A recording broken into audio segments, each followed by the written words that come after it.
When we speak with somebody, we encode and decode loads of information in parallel. Well, context-dependent linguistic message, of course. But our speech also tells a lot about ourselves, our emotional states, our attitudes, and things like that. So how do we cram all this information in a relatively narrow signal channel, and how do we then decode it? Well, in order to be able to answer these and many other questions scientifically, we need data. And when we need speech as data, we usually record it.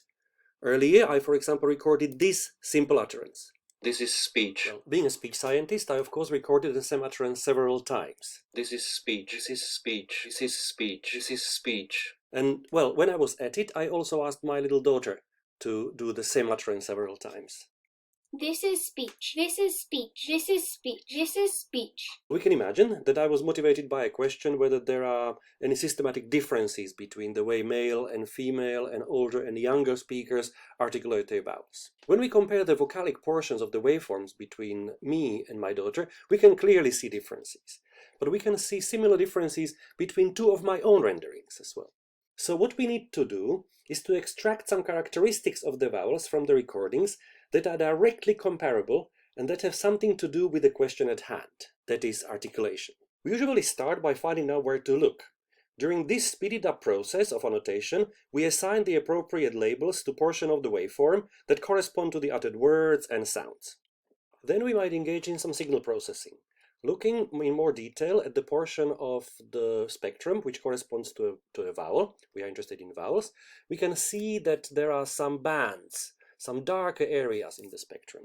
These darker areas are called formants, and their positions are known to correspond to articulation. Equally importantly, we can characterize the formants by numbers and store them in a table. We can do that for the first vowel in this utterance, for the second and third vowel in this utterance, for all the vowels in the second utterance, in all my utterances, in all utterances of my daughter, and in all possible other utterances in the database of our speech recordings.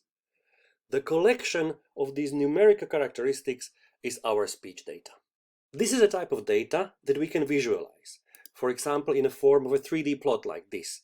The formants for the first in red, the second in orange, and the third vowel in purple, and for the female as circles, and for the male as squares. And we can use this visualization to formulate some hypotheses of what's going on.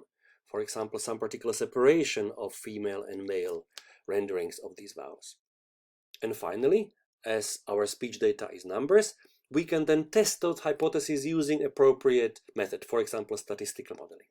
So, a CD or internet full of recordings of people talking is not really speech data. Speech data are well-organized and well-motivated numbers extracted from such recordings using perhaps advanced signal processing methods. If well-designed, they might help you to answer your clearly formulated scientific questions. Thank you.